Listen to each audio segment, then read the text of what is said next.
इस सदन में जिस बिल की हम लोग चर्चा कर रहे हैं वो सिर्फ एक बिल या कानून तक सीमित नहीं है, राजस्थान का भविष्य।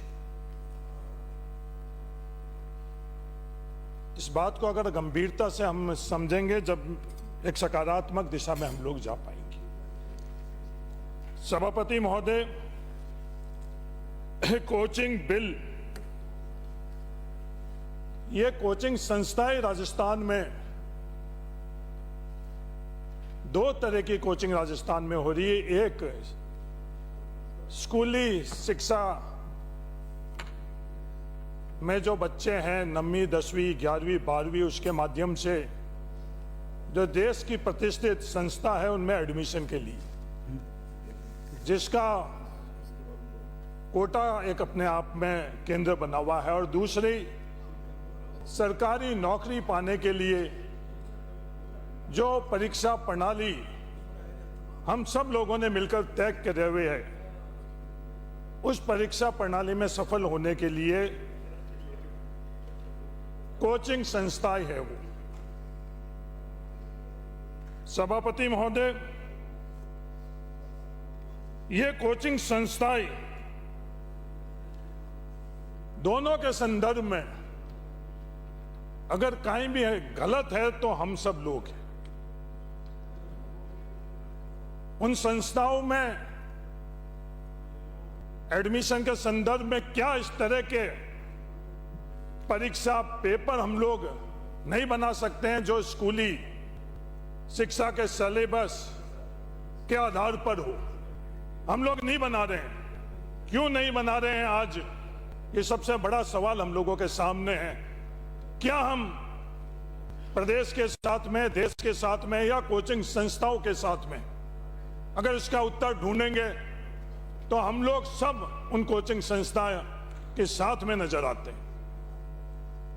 जो सरकारी नौकरी के संदर्भ के अंदर जो हमने व्यवस्था कर रखी है, परीक्षा प्रणाली हम लोगों ने जो बना रखी है, क्या वो परीक्षा प्रणाली उस विद्यालय और कॉलेज के तरफ हमारे विद्यार्थियों को लेकर जा रही है या इन कोचिंग संस्थाओं के तरफ धकेल रही है? उसका उत्तर है, जो परीक्षा प्रणाली हम लोगों ने बना रखी है वो कोचिंग संस्थाओं के तरफ धकेल रहे हैं। क्या हम लोगों की जिम्मेवारी नहीं बनती है कि उस परीक्षा प्रणाली को ही हम लोग बदले?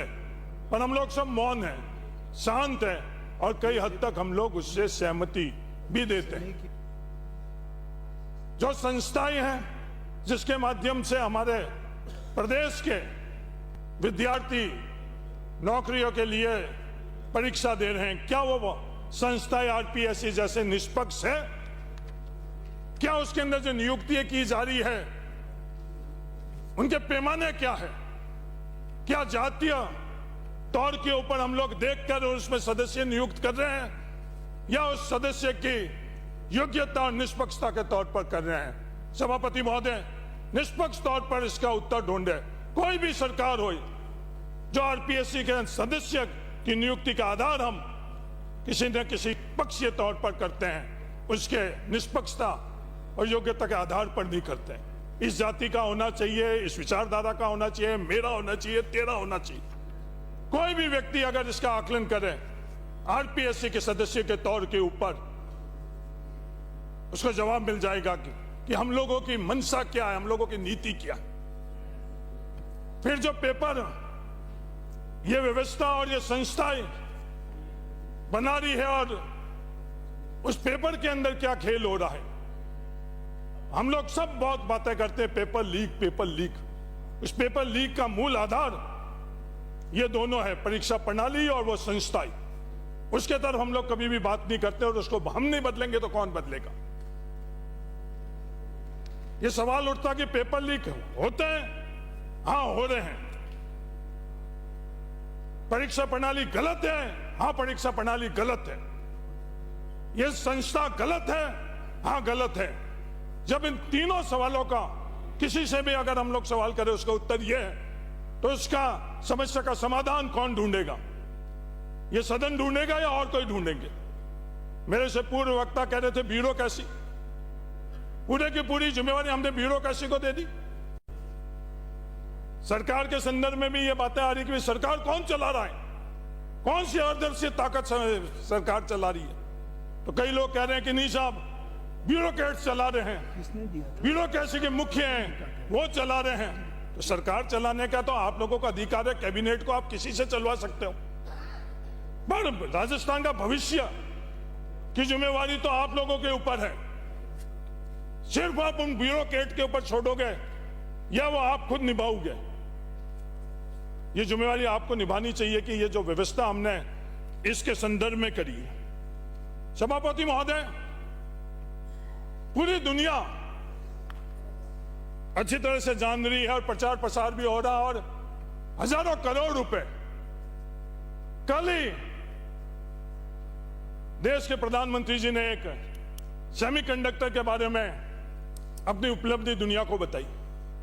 हम सब लोग अच्छी तरह से जान रहे हैं कि ये जो कोचिंग संस्था ही है, पूरी की पूरी कोचिंग संस्था के संदर्भ में शिक्षा मंत्री जी, आपने सिर्फ ऑफलाइन कोचिंग संस्थाओं के संदर्भ में इस पूरे के पूरे बिल के अंदर बात की। क्या ऑफलाइन कोचिंग संस्था ही आज के समय में चल रही है और कोई व्यवस्था है? ऑफलाइन से ज्यादा ऑनलाइन चल रही है। भविष्य के अंदर भी ऑफलाइन से ज्यादा ऑनलाइन के अंदर ये व्यवस्था हो जाएगी। पर आज ये बिल बनाते वक्त हम लोग इसको बिल्कुल नजरअंदाज कर रहे हैं। क्यों नजरअंदाज कर रहे हैं, ये मेरी समझ से परे। मैं उदाहरण लाता हूं, नाम नहीं लेना चाहता हूं। हमारे खुद के धार में एक कोचिंग संस्था है। उस कोचिंग संस्था के अंदर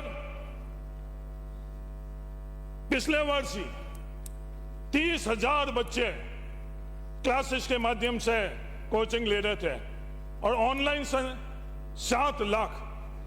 यह अनुपात है ऑनलाइन और ऑफलाइन के अंदर। उसके बावजूद भी हम लोग इसको नजरअंदाज कर रहे हैं। तो मेरा मानना है सभापति महोदय जी, आने वाला वक्त किसका? आने वाला वक्त को अगर हम लोग समझेंगे तो ये एआई का है, वर्चुअल रियलिटी का है, वर्चुअल लैब का है, 3D मॉडल का है, इंटरैक्टिव, इन सब का आने वाला वक्त है। अगर इसको हम लोग अगर नहीं समझेंगे और इस संदर्भ में हम लोग फैसला नहीं करेंगे तो कौन फैसला करेगा? सभापति महोदय,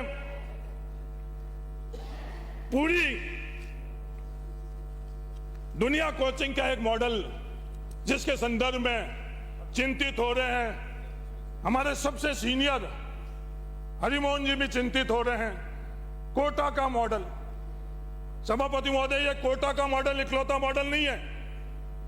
ये हम लोगों की विफलता है कि हम आज समाज में सिर्फ कोटा का मॉडल और इन कोचिंग क्लासों का मॉडल दे रहे हैं। ये जो थार का मॉडल है, मैं आपके माध्यम से पूरे राजस्थान और दुनिया को बताना चाहता हूं। यह कोचिंग संस्थाओं के अलावा और भी मॉडल है इस राजस्थान के अंदर। मैं उदाहरण के माध्यम से बता रहा हूं। बाड़मेर के अंदर 50 विलेजर्स नाम की संस्था है।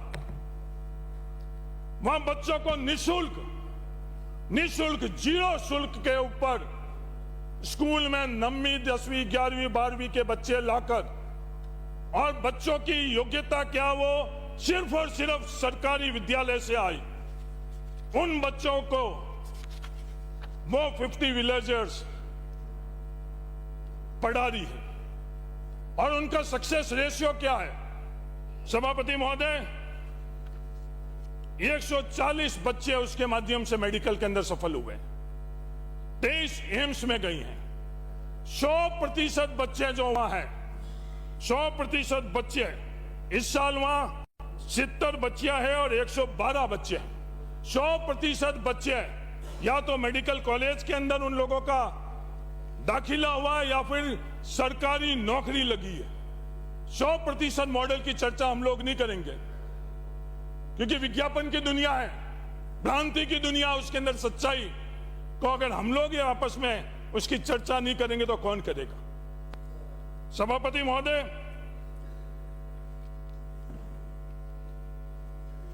अपनी इसके अलावा सदस्य अपनी बात जल्दी समाप्त करेंगे तो दूसरे बहुत सारा है। सभापति महोदय, इन कोचिंग क्लासों के लिए तो पूरी व्यवस्था हुई हुई है, उनकी बात के लिए पूरा का पूरा तंत्र लगा हुआ है, उनके संरक्षण के लिए पूरा का पूरा तंत्र लगा हुआ है। पर इस राजस्थान के उन नौजवानों के लिए कौन लगेगा? सभापति महोदय, अगर आप संरक्षण नहीं दोगे तो ये इकलौता मॉडल नहीं है। बाड़मेर के अंदर एक वीरेंद्र धाम का मॉडल है। हेमाराम जी चौधरी ने अपने स्वर्गीय पुत्र के नाम से वो करा है। पूरी की पूरी उस संस्था के अंदर बच्चा रह रहा है, उसमें जाति धर्म राजनीतिक विचारधारा नहीं, उसका पूरा का पूरा अध्ययन की व्यवस्था वो कर रहे हैं। ये दो मॉडल नहीं है, किसान बोर्डिंग के तौर पर भी है। सभापति महोदय, इन व्यवस्था के अंतर्गत जो कोचिंग ले रहा है, उनके साथ ये जो बिल आपने बनाया, इस बिल के माध्यम से आप लोग क्या करोगे, उसके बारे में आप लोग ने सोचा भी नहीं। उसके लिए आपने कोई प्रावधान ही नहीं किया। आपने एक और प्रावधान किया कि सरकारी शिक्षक इन कोचिंग संस्थाओं के अंदर नहीं। हां, क्योंकि आप लोगों ने सिर्फ बिल बनाते वक्त उन कोचिंग संस्थाओं को संरक्षण करने की सोच रखी है, क्योंकि तमाम दूसरा मॉडल है, उसमें निःशुल्क तौर के ऊपर और कम आर्थिक तौर के ऊपर कौन पढ़ाएगा? शिक्षा मंत्री जी, वो सरकारी शिक्षक ही है, जिनको आप लाखों और करोड़ों रुपए की तनख्वाह नहीं दे सकते हो, और वो रास्ता भी आप रोक रहे हो इस बिल के माध्यम से। उनको कौन संरक्षण देगा अगर हम सदन नहीं देंगे तो? हजारों नहीं लाखों विद्यार्थी उनके माध्यम से सफल होकर राजस्थान में है। मेरा निवेदन है सभापति महोदय, आप उनका संरक्षण करो, क्योंकि आज हमने देश में व्यवस्था क्या कर ली। ये मैं नहीं कह रहा हूं सभापति महोदय, कंपैरेटिव मॉड्यूलर सर्वे एजुकेशन 2025 का कह रहे हैं कि हमने हमारे विद्यालय बच्चों को 75% विद्यालय बच्चों को कोचिंग कक्षाओं के तरफ धकेल दिया। क्या हम उन बच्चों को अच्छा योग्य नागरिक नहीं बनाना चाहते हैं? और ये परिवार वहां धकेल क्यों रहे हैं? उन परिवार को लक्ष्य यह है कि हमारे बच्चों को न्यूनतम सुरक्षा मिल जाए, नौकरी के माध्यम से न्यूनतम आर्थिक सुरक्षा मिल जाए। ईमानदारी से हम लोग नहीं कर रहे हैं। विज्ञापन की चकाचौंध के अंदर, हजारों करोड़ के विज्ञापन के अंदर, उस कोटा की इंडस्ट्री के बारे में चिंता कर रहे हैं, सदन में कर रहे हैं, पर इन बच्चों को हम लोग ये ईमानदारी से नहीं बता रहे हैं कि बच्चों सरकारी नौकरी नहीं है। तुम जो कोचिंग क्लासेस के माध्यम से अपनी योग्यता खत्म कर रहे हो, सिर्फ इकलौता लक्ष्य सरकारी नौकरी, वो तुम्हें प्राप्त नहीं होगी। उसके बाद तुम योग्य नागरिक के तौर पर योगदान नहीं कर पाओगे। सभापति महोदय, कौन बताएगा? ये हम नहीं बता रहे हैं। ये घंटियां हम लोगों के लिए ही है, ये व्यवस्था हम लोगों के लिए ही है। उन कोचिंग कक्षाओं के लिए तो कई मॉडल है, उनका संरक्षण सब कर रहे हैं। आप नहीं कर रहे हो। लोकसभा के अंदर जो कुर्सी पर बैठे हैं वो भी कर रहे हैं, सभी कर रहे हैं। आप यहां कर रहे हो, वो वहां कर रहे हैं, पर इन गरीब बच्चों को, सामान्य बच्चों को कौन उनका ध्यान रखेगा? आज जो ये व्यवस्था हम लोगों ने कोचिंग संस्थाओं के माध्यम से दी है, मेरा आपसे नम्र निवेदन है, अब समय आ चुका है। इस व्यवस्थाओं को अगर अमूलचूल परिवर्तन नहीं करेंगे तो राजस्थान के साथ हम अन्याय कर रहे हैं। नारे कुछ भी कर ले, जय जय राजस्थान, पर ये फैसले जय जय राजस्थान के नहीं है। इस राजस्थान को हम लोग पीछे धकेल चुके हैं। इस राजस्थान को खत्म नहीं होने दे। मेरा आप सब लोगों से ये निवेदन है।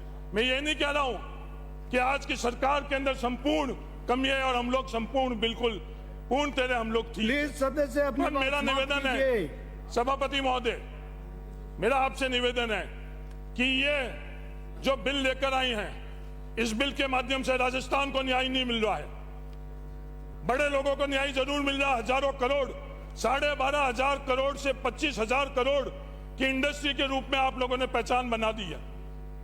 इंडस्ट्री का संरक्षण करना ही उप मुख्यमंत्री जी आपका इकलौता